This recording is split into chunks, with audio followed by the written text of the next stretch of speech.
الحمد لله نحمده ونصلي على رسوله الكريم أما بعد فأعوذ بالله السميع العليم من الشيطان الرجيم بسم الله الرحمن الرحيم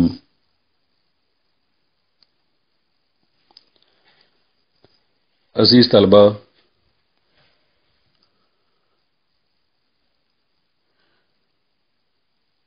ہم نے اپنے سلیبس میں جیسے حدیث کی ابتدائی کتاب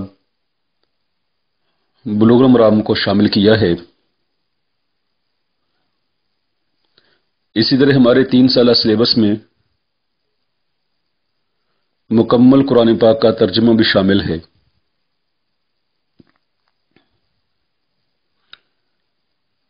اور پہلے سال کے نصاب میں اور پہلے سیمسٹر میں ہم نے 30ویں پارے کا ترجمہ شامل کیا ہے، اور اس کی وجہ یہ ہے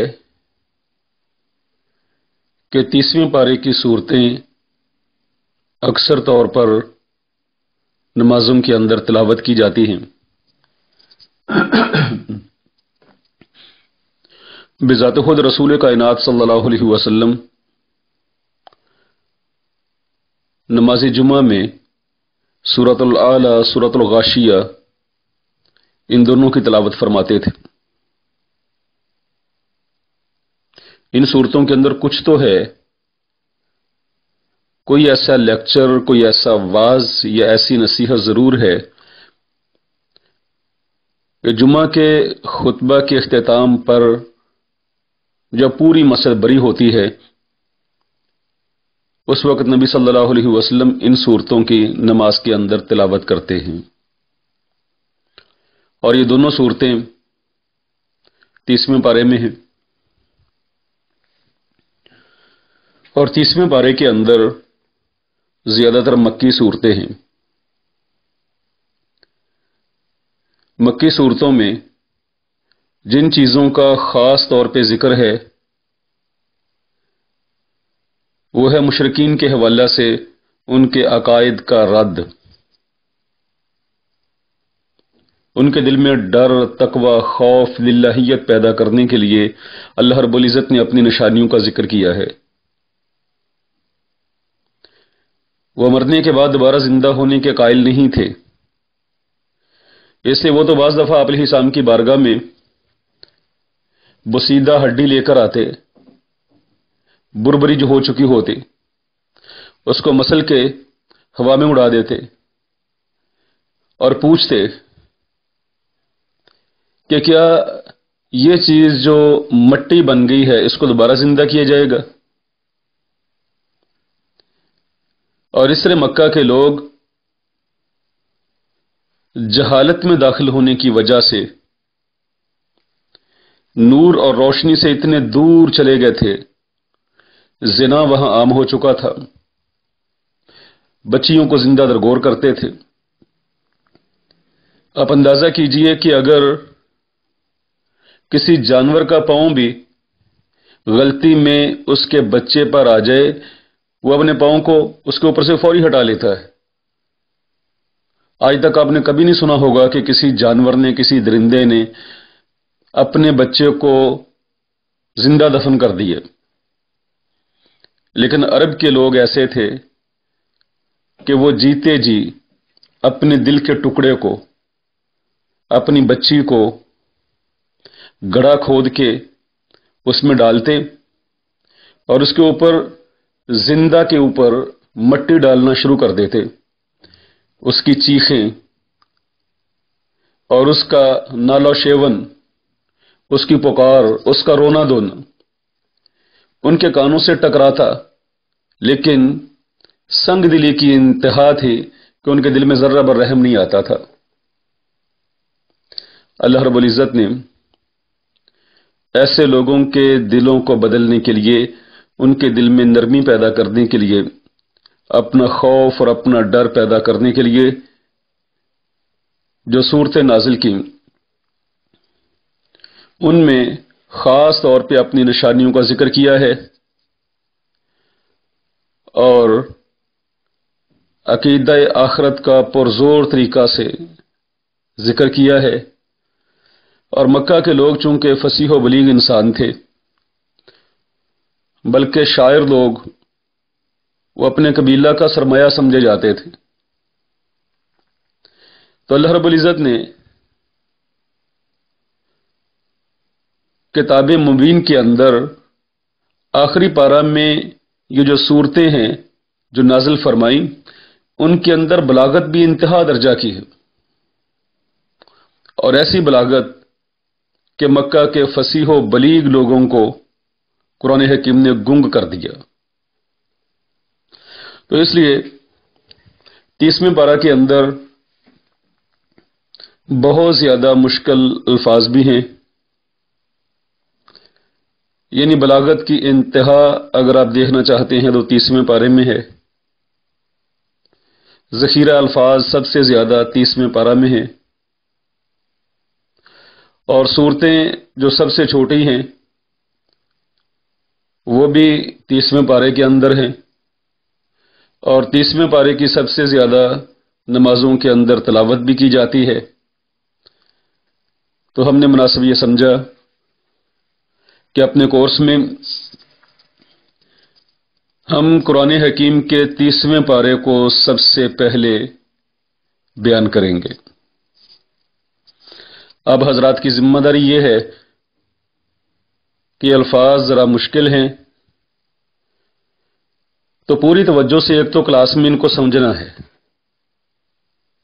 اور دوسرا یہ ہے کہ ان کو اچھی طرح سے یاد کرنا ہے اور بار بار ان کا مذاکرہ کرتے رہنا ہے۔ بار بار کا مذاکرہ یہ چیزیں آپ کے ذہن کے اندر اچھی طرح سے بٹھا دے گا۔ آپ دن میں جب بھی قرآن حکیم کی تلاوت کریں، روزانہ قرآن پاک کی تلاوت کو اپنا معمول بنا لینا چاہیے، اور جب بھی آپ تلاوت کریں تو جو آپ نے ترجمہ پڑھا ہے اس کو ضرور دہرائیں۔ آئیے 30ویں پارے کا آغاز کرتے ہیں۔ اللہ رحیم و کریم ہماری مدد فرمانا۔ جس مقصد کے لیے یہ طالب علم، میرے دوست، میرے بھائی، میرے بیٹے جمع ہوئے ہیں، اور جس مقصد کے لیے میں یہاں حاضر ہوا ہوں، اللہ رحیم و کریم ہم گنہگار تو بہت ہیں، مگر تیری بارگاہ میں التجا ہے ہمارے اس کام کو، ہمارے اس کورس کو پایہ تکمیل تک پہنچا دینا۔ اعوذ باللہ من الشیطان الرجیم، بسم اللہ الرحمن الرحیم۔ عم یتساءلون عن النبأ العظیم، اس چیز کے بارے میں وہ آپس میں سوال کرتے ہیں۔ عم، کس چیز کے بارے میں؟ یہ اصل میں دو کلمات سے مل کر بنا ہے، ان اور ما۔ ان کے بارے میں، ما کوئی چیز یا جو بھی چیز، تو عم کس چیز کے بارے میں؟ یتساءلون، یہ لوگ آپس میں سوال کرتے ہیں۔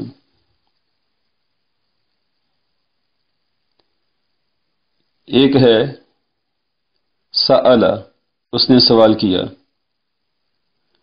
ایک ہے یتساءل، انہوں نے آپس میں سوال کیا۔ اس نے پوچھا آپس میں،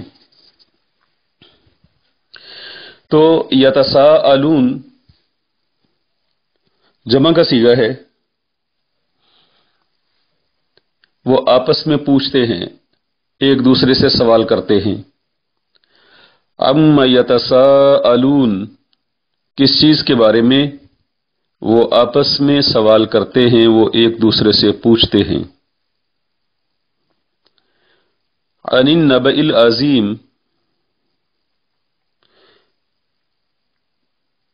ایک بڑی خبر کے بارے میں.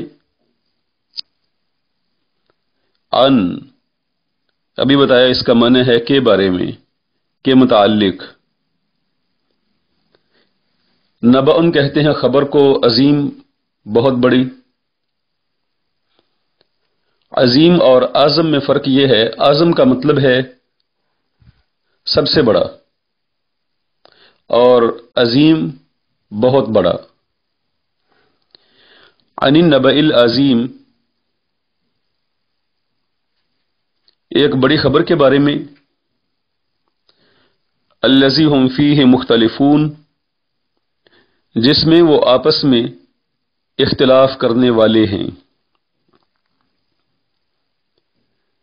الذی اور فیہ دونوں کا ملا کے ترجمہ جس میں، ہم وہ، مختلفون اختلاف کرنے والے ہیں یا اختلاف کرتے ہیں.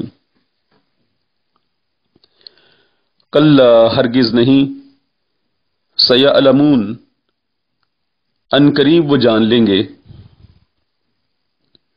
ثم پھر، کلا سیعلمون ہرگز نہیں، وہ ان قریب جان لیں گے. کلا اس کا مطلب ہے ہرگز نہیں. تو کلا کا لفظ عربی میں عموماً پہلے والے کلام کو غلط اور بعد والے کلام کو صحیح قرار دینے کے لیے آتا ہے. تو یہاں مطلب یہ ہے کہ جو تم سوچ رہے ہو، جو تمہارا نظریہ ہے، ہرگز نہیں، یہ نظریہ، یہ تمہاری سوچ غلط ہے. سیعلمون ان قریب وہ جان لیں گے. یعلمون کا مطلب ہے وہ جان لیں گے. اس کے شروع میں جو سین ہے، اس نے اس میں معنی قرب کا پیدا کر دیا ہے. تو جب بھی کسی فعل کے شروع میں، فعل مضارع کے شروع میں سین آتی ہے تو اس میں ان قریب کا معنی آ جاتا ہے. ہرگز نہیں، ان قریب وہ جان لیں گے. ثم پھر، ایک ثم ہے اور ایک ثم ہے. ثم کا مطلب ہے پھر، اور ثم کا مطلب وہاں. مطاع ثم امین، اس کی بات مانی جاتی ہے، وہ وہاں امانت دار ہے. وہاں، ثم کا مطلب ہے وہاں، اور ثم کا پھر ہرگز نہیں، ان قریب وہ جان لیں گے.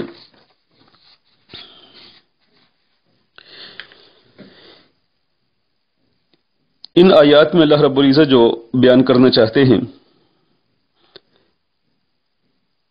نبأ العظیم سے مراد قیامت ہے. اور اس میں اختلاف کیا ہے کہ کوئی تو سرے سے قیامت کو مانتا ہی نہیں. کوئی مانتا ہے مگر اسے یقین نہیں. کوئی کہتا ہے کہ جب ہمارے وجود مٹی بن جائیں گے اور زمین کے اندر ذرات میں مل کر ذرات بن جائیں گے، دوبارہ کیسے زندہ ہوں گے؟ کوئی کہتا ہے یہ عقل کے خلاف ہے. تو ایسے بہت سارے ان کے اعتراضات اور سوالات ہیں، آپس میں اختلاف کرتے ہیں. اللہ فرماتے ہیں ہرگز نہیں، یہ تمہارے سب عقائد نظریات غلط ہیں. قیامت برحق ہے اور وہ آ کر رہے گی، اور عنقریب تم جان لو گے. عنقریب کہ آدمی جیسے ہی مرتا ہے، ایک طرح سے قیامت کی جزیات کا آغاز ہو جاتا ہے. وہ قبر سے گزرتا ہے، پھر وہ حشر میں پہنچے گا. یعنی عنقریب تم جان لو گے، اور جیسے ہی تم فوت ہو جاؤ گے، اور دنیا کا چونکہ دورانیہ بڑا مختصر ہے، جیسے ہی دنیا گزرے گی قیامت تمہارے سامنے ہوگی. اب اللہ رب العزت نے اپنی ہستی پر، اپنے وجود پر دلائل دیے ہیں۔ الم نجعل الارض مہادا، کیا نہیں ہم نے بنا دیا زمین کو بچھونا، والجبال اوتادا، اور پہاڑوں کو میخیں، وخلقناکم ازواجا، اور ہم نے پیدا کیا تمہیں جوڑے جوڑے۔ الم نجعل الارض مہادا، الم کیا نہیں، لم کا مطلب ہے نہیں، اور اس کے شروع میں جو حمزہ ہے یہ حمزہ استفہامیہ ہے، اس کا مطلب ہے کیا۔ الم کیا نہیں، نجعل الارض ہم نے بنا دیا زمین کو، مہادا بچھونا فرش، والجبال اوتادا اور پہاڑوں کو میخیں۔ جبال جبل کی جمع ہے جس کا مطلب ہوتا ہے پہاڑ، اور اوتادا وتد کی جمع ہے جس کا مطلب ہے میخیں، اور پہاڑوں کو میخیں۔ وخلقناکم ازواجا، اور پیدا کیا ہم نے تمہیں جوڑے جوڑے۔ خلقنا ہم نے پیدا کیا، کم تمہیں، صیغہ ہے خلقنا ہم نے پیدا کیا، اور کم ضمیر ہے جس کا مطلب ہے تمہیں، مفعولی حالت ہے، اور ہم نے پیدا کیا تمہیں ازواجا جوڑے جوڑے۔ وجعلنا نومکم سباتا، اور ہم نے بنا دیا تمہاری نیند کو باعث آرام۔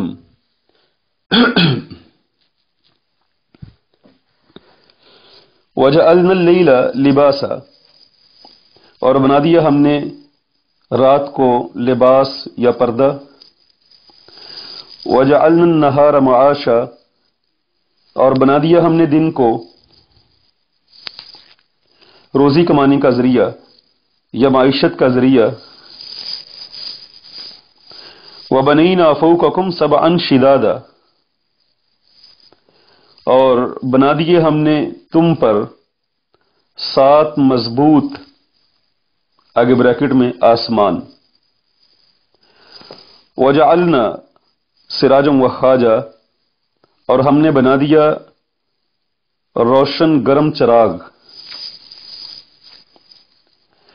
وَأَنزَلْنَا مِنَ الْمُعْصِرَاتِ مَاءً ثَجَّاجًا، اور ہم نے نازل کیا بدلیوں سے بکثرت پانی۔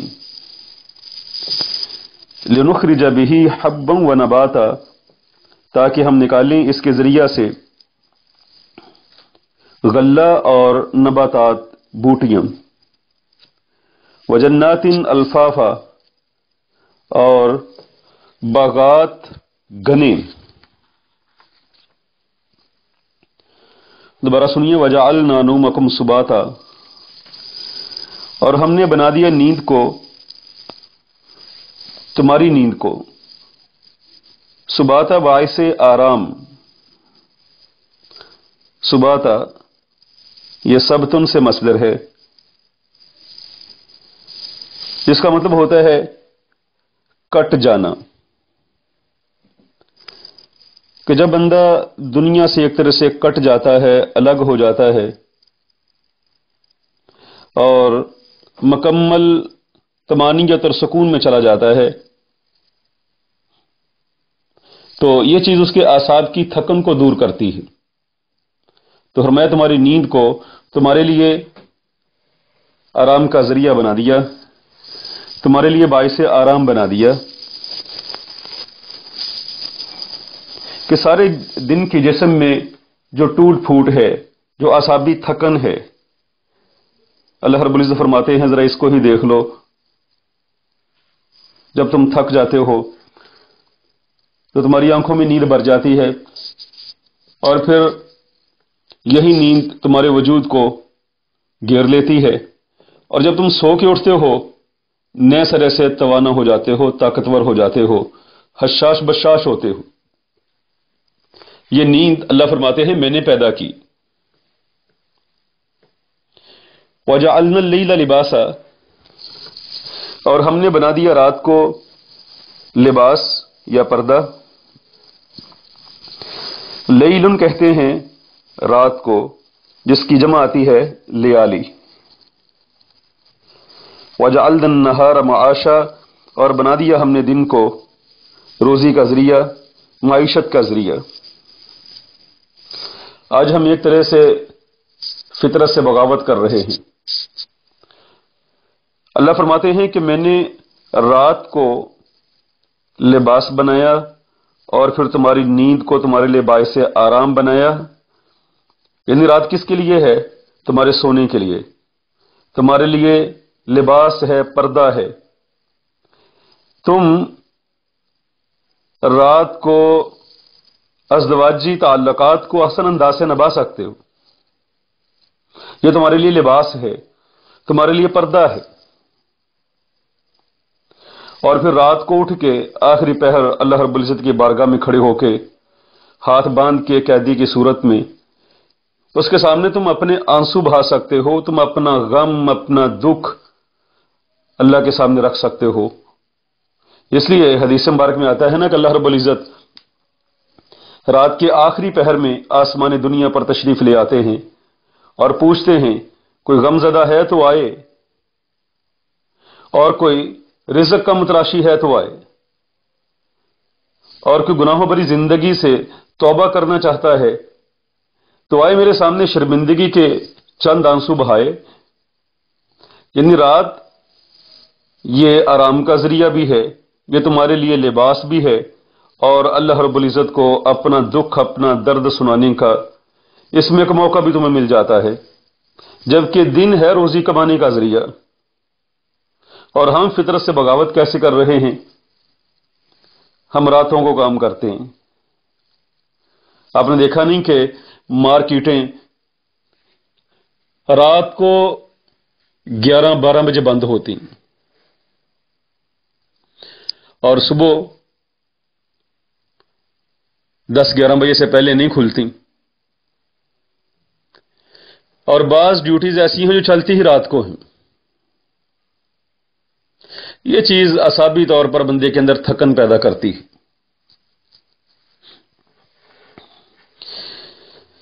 فرمایا وَبَنِينَا فَوْقَكُمْ سَبْعًا شِدَادًا، اور ہم نے تم پر بنا دیے 7 مضبوط،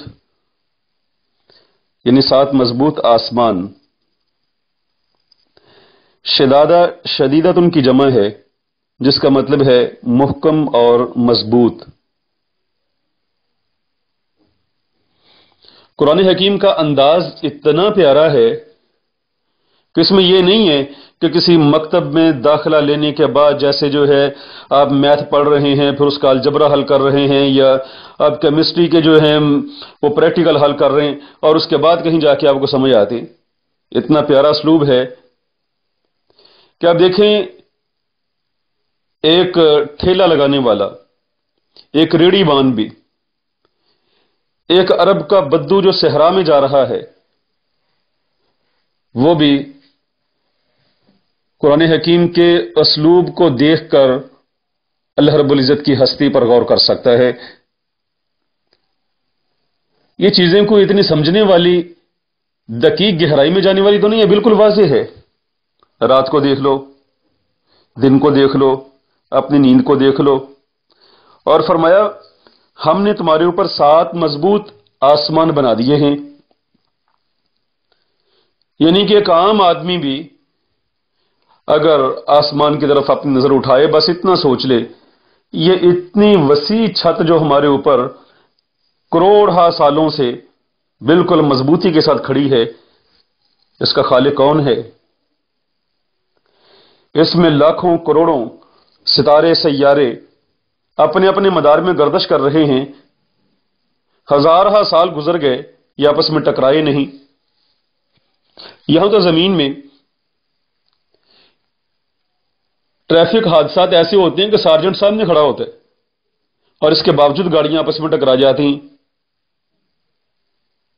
واہ اللہ رب العزت، تیری قدرت ہے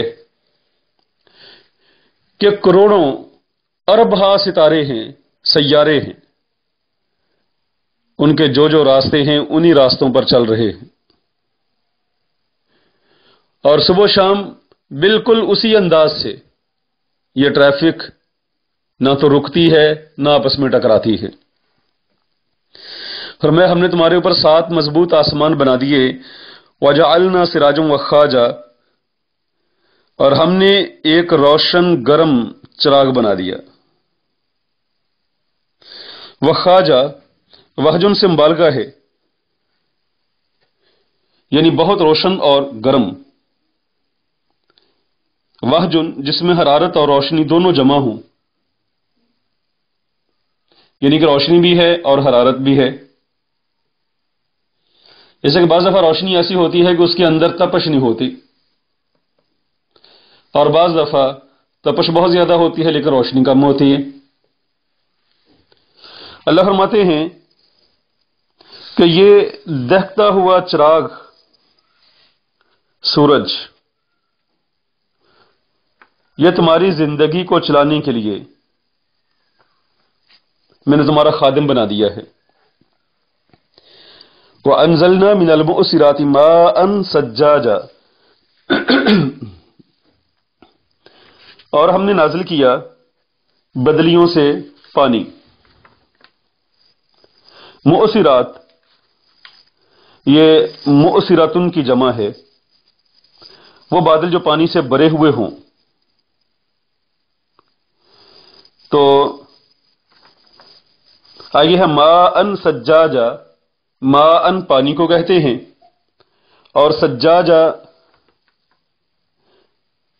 جس کے اندر شدت اور کثرت ہو بہنے کی، سجن سے ہے، یعنی کہ کثرت سے برسنے والا، سجاجا بہت زیادہ برسنے والا۔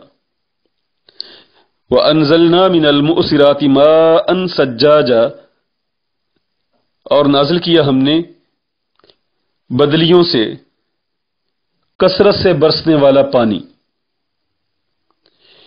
لِنُخْرِجَ بِهِ، تاکہ ہم نکالیں اس کے ذریعہ سے۔ لِنُخْرِجَ، نخرجہ کے شروع میں جو لام ہے اس کا مطلب ہے تاکہ، لِنُخْرِجَ تاکہ ہم نکالیں، بِهِ اس کے ذریعہ سے۔ با کا معنی کئی معنی ہیں، تو یہاں اس کا معنی ہے ساتھ یا ذریعہ، تاکہ ہم نکالیں اس کے ساتھ یا اس کے ذریعہ سے۔ حبًا، حب کہتے ہیں دانے کو، جتنے بھی دانے ہیں، گندم کے دانے، چاول کے دانے، مکئی کے دانے، اس کے لیے جامع لفظ بولا جاتا ہے غلہ، تاکہ ہم نکالیں اس کے ذریعہ سے غلہ و نباتا، اور جڑی بوٹیاں، نباتات، وجنات الفافا، اور گنے باغات۔ جنات یہ باغات پر بولا جاتا ہے، جنت ان کی جمع ہے۔ جنت کا لفظی معنی ہے باغ، اور جمع ہے اس کی جنات، یعنی کہ باغات۔ تو جنت اصل میں اس مقام پر بھی بولا جاتا ہے کہ جو نظر نہ آئے، یعنی گھنے درختوں کا سایہ اتنا گھنا ہے کہ اس کی زمین نظر نہیں آتی۔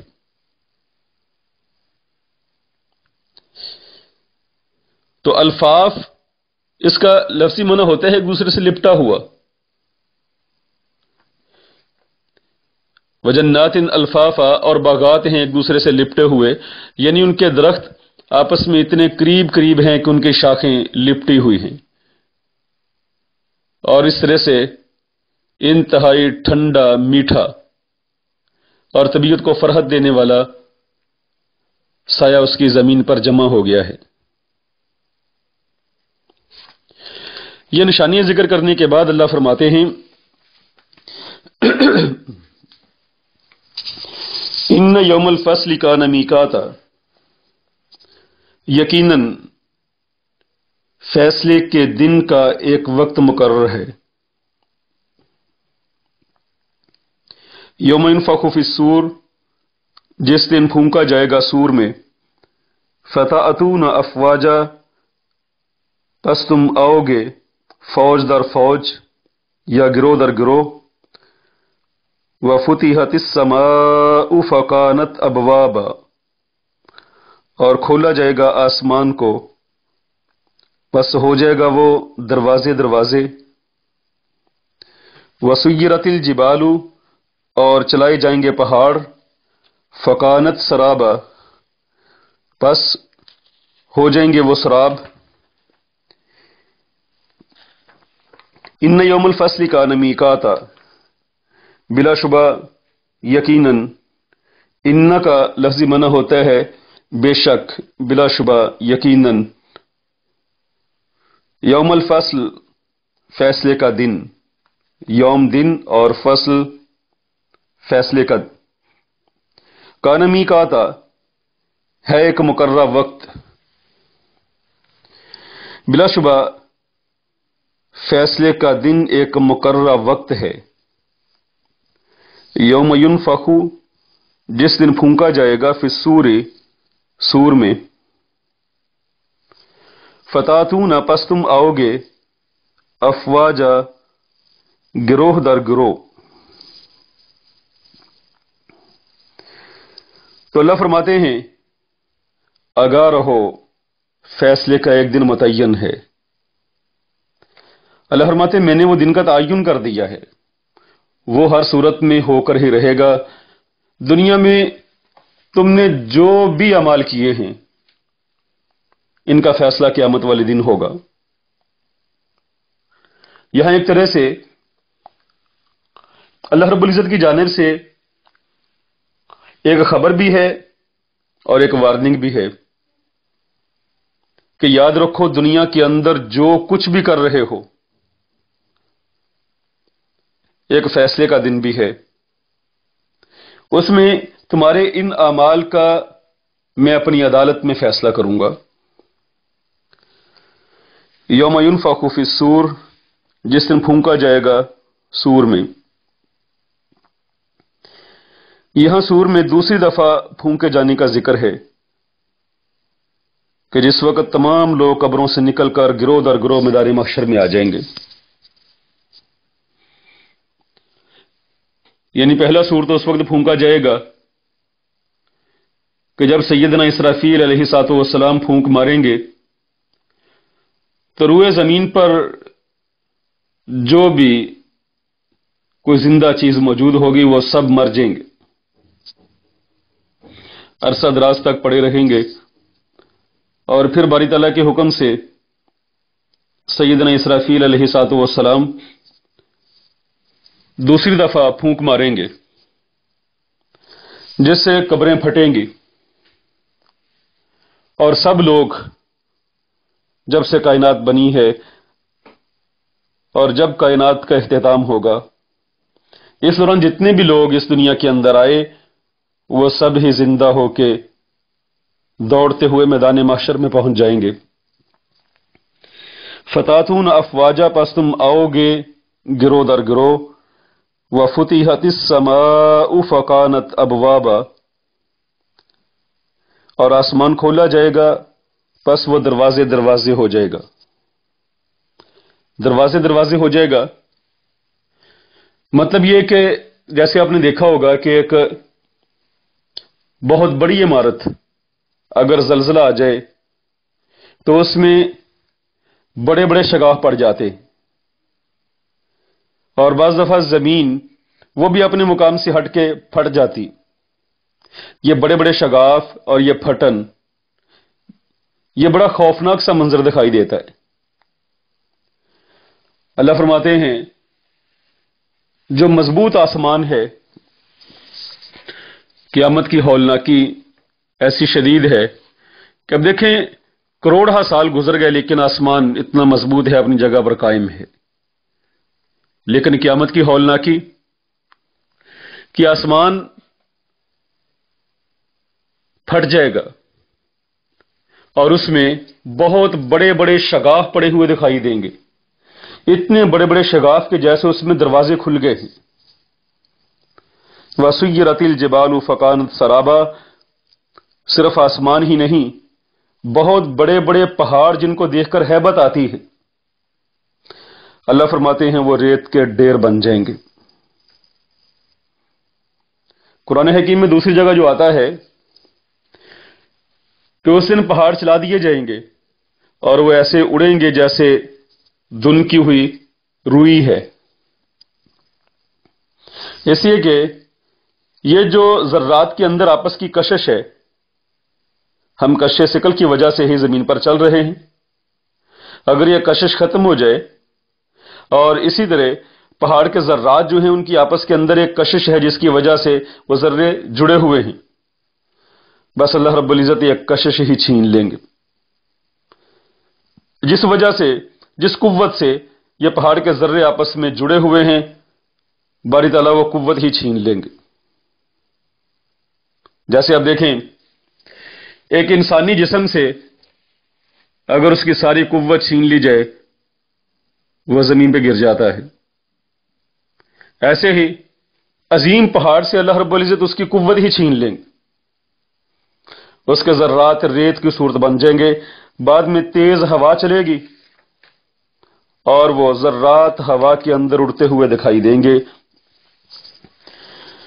اللہ فرماتے ہیں ان جہنم کانت مرصادا للطاغین مآبا، بلا شبہ جہنم ہے گھات میں، یا دوسرا معنی یقیناً جہنم ایک گھات کی جگہ ہے، للطاغین مآبا جو سرکشوں کے لیے ٹھکانہ ہے، لابسین فیہا وہ پڑے رہیں گے اس میں، یا پڑے رہنے والے ہیں اس میں، احقابا مدت ہائے دراز یا مدتوں یا سالہ سال تک، لا یذوقون فیہا بردا ولا شرابا نہیں چکھیں گے وہ اس میں کوئی ٹھنڈک اور نہ پینے کی چیز، الا حمیما وغساقا مگر گرم پانی اور بہتی ہوئی پیپ، جزاء وفاقا یہ بدلہ ہے پورا پورا، انہم کانوا لا یرجون حسابا بلا شبہ وہ نہیں امید رکھتے تھے حساب کی، وَكَذَّبُوا بِآيَاتِنَا كِذَّابًا اور انہوں نے جھٹلایا ہماری آیات کو ہر طرح سے، ہر اعتبار سے، وَكُلَّ شَيْءٍ أَحْصَيْنَاهُ كِتَابًا اور ہر چیز کو ہم نے شمار کر لیا ہے لکھ کر، فَذُوقُوا فَلَن نَّزِيدَكُمْ إِلَّا عَذَابًا پس تم چکھو، پس ہرگز ہم تمہیں نہیں بڑھائیں گے، الا عذابا مگر عذاب میں ہی، ان جہنم کانت مرصادا بلا شبہ جہنم گھات میں ہے، مرصادا گھات اس جگہ کو کہتے ہیں جہاں کسی دشمن یا شکار پر قابو پانے کے لیے آدمی تاک لگا کے بیٹھتا ہے تاکہ بے خبری میں یہاں سے جب گزرے تو اس پر حملہ کیا جائے اور اس کو تباہ و برباد کر دیا جائے۔ تو اللہ فرماتے ہیں سرکش لوگ اللہ سے بے خوف ہو کر دنیا میں جو فساد مچا رہے ہیں، انہیں یاد رکھنا چاہیے کہ جہنم ان کے لیے ایک ایسی چھپی ہوئی گھات ہے جس میں وہ اچانک پھنس جائیں گے۔ بندہ اسی امید پر گناہ پہ گناہ کرتا چلا جاتا ہے، بس معافی مانگ لیں گے، کبھی ایسا بھی ہو سکتا ہے کہ اچانک ہی موت آ کے دبوچ لے، معافی کی مہلت ہی نہ ملے۔ للطاغین مآبا یہ سرکشوں کے لیے ٹھکانہ ہے۔ سرکش یہ کسے کہتے ہیں؟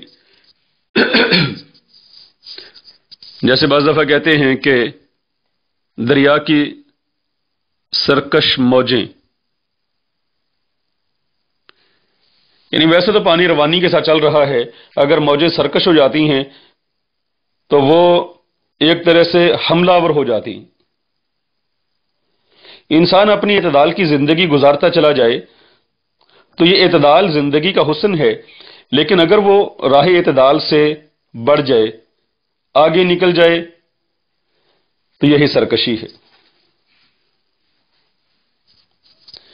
یعنی وہ ایسا سرکش بن جاتا ہے کہ اللہ رب العزت کے احکام کی پرواہ بھی نہیں کرتا،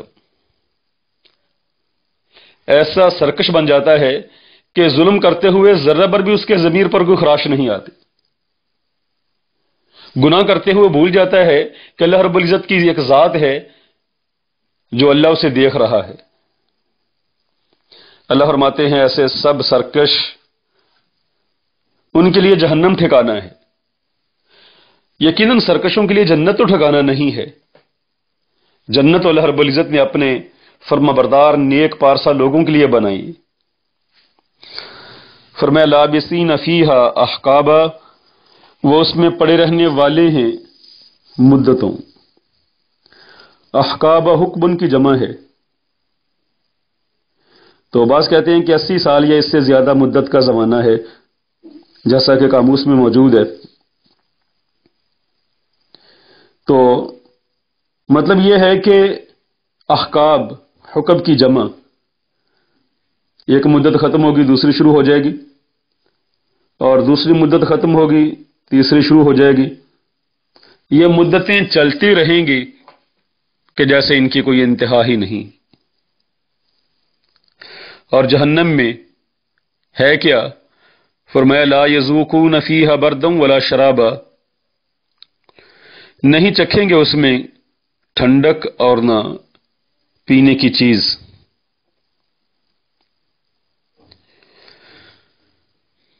یعنی یہاں یہ نہیں کہا کہ نہیں پئیں گے، بلکہ کہا کہ نہیں چکھیں گے۔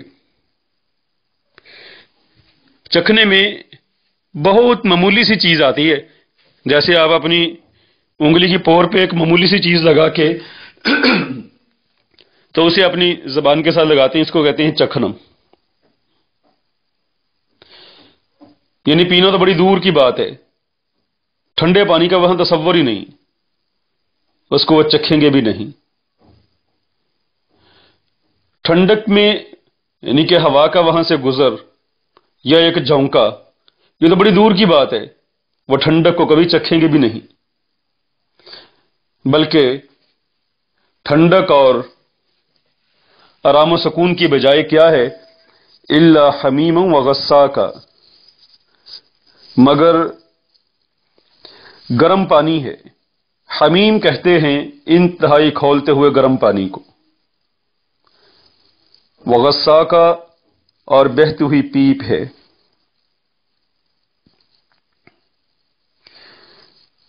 یعنی جہنمیوں کے جسم سے نکلنے والا جو خون اور پیپ جس مقام پہ جمع ہوتی ہے اس کے لفظ بولا جاتا ہے غساقا، اور یہ منع بھی ہو سکتا ہے کہ جہنم کے اندر ان کو ویسے ہی کھانے کے لیے پیپ پیا جاتا ہے۔ جزاء وفاقا، یہ بدلہ ہے پورا پورا۔ ان اللہ فرماتے ہیں مت سمجھ لینا کہ کسی کے گناہ سے بڑھ کے اس کو عذاب دیا گیا ہے، کسی کی سرکشی سے بڑھ کے اس کے لیے عذاب ہے، نہیں، اللہ رب العزت ظلم کرنے والے نہیں، وہ تو رحیم و شفیق ہیں،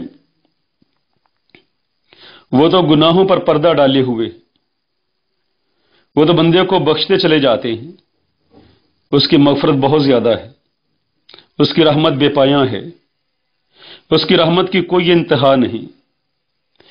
اس کی بارگاہ میں تو کوئی بندہ 7 زمینیں اور 7 آسمانوں کے برابر گناہ بھر کے لے جائے تو اس کی طرف سے مغفرت کا، رحمت کا ایک ذرہ ہی کافی ہے، وہ بڑا رحیم و شفیق ہے۔ لیکن اگر عذاب دیتا ہے تو اللہ فرماتے ہیں یہ بھی میں پورا پورا بدلہ دیتا ہوں، میں اس میں اضافہ نہیں کرتا، ظلم نہیں ہے، جو ہے تمہارے گناہوں کی سزا ہے۔ اور اللہ فرماتے ہیں انہم کانوا لا یرجون حسابا، اور یہ اس عذاب کا شکار کس لیے ہوئے کہ بلا شبہ وہ لوگ نہیں امید رکھتے تھے حساب و کتاب کی۔ امید نہ رکھنا دو اعتبار سے ہے، ایک بندہ تو زبان سے انکار کرتا ہے نا، وہ کہتا ہے کہ میں آخرت کو مانتا ہی نہیں، کوئی حساب و کتاب نہیں، بس دنیا ہے، دنیا کی زندگی ہے اور بس، یعنی کہ مکمل طور پہ اس چیز کا انکار کر دیتا ہے۔ دوسرا یہ ہے کہ بندہ مانتا تو ہے لیکن اس کے اعمال کو دیکھیں تو پتہ چلتا ہے کہ اسے حساب کی امید ہی نہیں۔ ایک حدیث مبارک میں آتا ہے، اللہ فرماتے ہیں، نبی صلی اللہ علیہ وسلم کا فرمان گرامی ہے کہ جو بندہ اللہ اور آخرت پر ایمان رکھتا ہے فلا یؤذی جارہ، اپنے ہمسائے کو تکلیف نہ دے۔ اب دیکھیں، ایک آدمی اللہ اور آخرت پر یقین تو رکھتا ہے لیکن اپنے ہمسائے کو تکلیف دے رہا ہے۔ آپ علیہ السلام کا فرمان ہے کہ ایسا آدمی ہے جس کا اللہ اور آخرت پر یقین ہی نہیں، یعنی اللہ اور آخرت پر یقین کی ایک علامت بیان فرمائی کہ وہ اپنے ہمسائے کو تکلیف نہیں دیتا، لیکن اگر وہ تکلیف دے رہا ہے تو اس کا عمل ایسا ہے جو اس بات کی دلالت ہے، اس بات کی دلیل ہے کہ اس کا آخرت پر یقین نہیں۔ تو یہاں لا یرجون حسابہ سے مراد ایک یہ بھی ہے کہ ان کے اعمال ایسے ہیں، اعمال کو دیکھیں تو پتہ چلتا ہے کہ انہوں نے حساب دینا ہی نہیں، انہوں نے مرنا ہی نہیں ہے۔ میں انہم کانوا لا یرجون حسابا، بلا شبہ وہ لوگ نہیں امید رکھتے تھے حساب کی۔ وَكَذَّبُوا بِآيَاتِنَا كِذَّابًا، اور انہوں نے ہماری آیات کو ہر طرح سے جھٹلایا۔ کذاب مصدر ہے کذبوا کا، اور بعض دفعہ آیت ہے ایسے پیچھے فعل ہوتا ہے اور اس کے بعد اس کا مصدر، جس کو نحو میں مفعول مطلق کہتے ہیں، تو یہ مختلف معنی کے لیے آتا ہے اور اکثر طور پہ پیچھے والے فعل کی تاکید کے لیے آ جاتا ہے۔ کذب انہوں نے جھٹلایا، کذاب جھٹلانا، یعنی کہ ہر اعتبار سے، ہر طرح سے۔ وَكَذَّبُوا بِآيَاتِنَا كِذَّابًا، اور انہوں نے جھٹلایا ہماری آیات کو ہر طرح سے، ہر اعتبار سے، یعنی کوئی طریقہ انہوں نے چھوڑا نہیں۔ انہوں نے یا تو یہ کہ قرآن پاک کا سرے سے انکار ہی کر دیا کہ قرآن پاک کی ہم آیات کو مانتے ہی نہیں، اور یہ اس کا مطلب ہے کہ انہوں نے اپنے عمل سے ہر وہ طریقہ اختیار کیا جس سے نظر آتا تھا کہ ان کا قرآن پاک پر ایمان نہیں ہے، ان کا قرآن پاک پر یقین نہیں۔ وَكُلَّ شَيْءٍ أَحْصَيْنَاهُ كِتَابًا، اور ہر چیز کو ہم نے شمار کر لیا ہے لکھ کر۔ احصینا، ہم نے شمار کر لیا ہے، اور شمار کیسے کیا؟ لکھ لیا، تمہاری ایک ایک چیز لکھی ہوئی ہے، کرامن کاتبین لکھ رہے ہیں، زبان سے نکلنے والا ہر کلمہ لکھ لیا جاتا ہے۔ فذوقوا فلن نزیدکم الا عذابا، پس چکھو تم، ہم ہرگز تمہیں نہیں بڑھائیں گے مگر عذاب میں ہی۔ ہرگز تمہیں یہ امید نہیں رکھنی چاہیے کہ تمہارے لیے کچھ بہتری کا سبب ہوگا، نہیں، اب اپنے گناہوں کا مزہ چکھو۔ تم دنیا میں گناہ کی لذت کو چکھتے رہے اور آج اس گناہ کا انجام چکھ لو۔ عزیز دوستو بھائیو، گناہ کی لذت وقتی ہے، گناہ کی لذت چند لمحات کی ہے، لیکن اس کا نتیجہ بہت بھیانک نکلتا ہے اور اس کی سزا بڑی شدید ہے، اور اس کی تلخی، اس کا چکھنا بہت شدید ہے۔ اللہ رب العزت سے دعا ہے اللہ رحیم و کریم ان آیات کا ترجمہ سمجھنے، ان پر عمل کرنے، ان کو یاد کرنے کی ہمیں توفیق عطا فرمائے۔ سبحان ربک رب العزت عما یصفون وسلام علی المرسلین والحمد للہ رب العالمین۔